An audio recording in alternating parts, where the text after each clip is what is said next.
Cannabis is not your friend if you plan to have kids.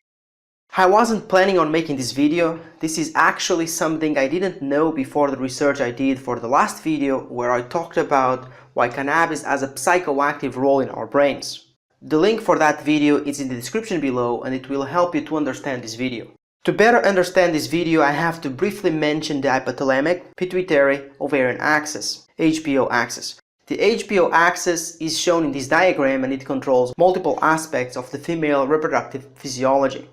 The HPO axis is composed by three structures: the hypothalamus, anterior pituitary, and the ovary, and it controls various processes involved in oocyte development. These structures release specific hormones, namely the gonadotrophin-releasing hormone, GnRH, luteinizing hormone, LH, follicle-stimulating hormone, FSH, estrogen and progesterone. The endocannabinoid system is closely associated with the HPO axis. CB1 receptors have been identified in hypothalamus and anterior pituitary, and CB1 and /CB2 receptors are present in the ovary.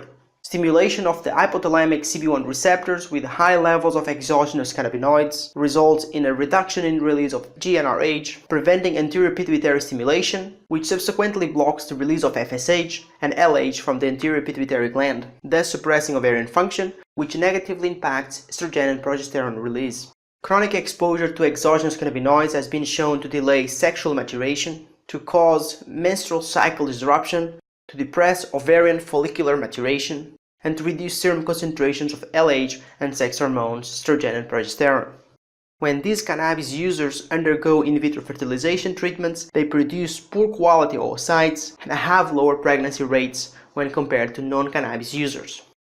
In summary, it is good to be aware that cannabis negatively impacts multiple processes in the female reproductive system, including among others oocyte maturation, embryo implantation, and formation of the placenta.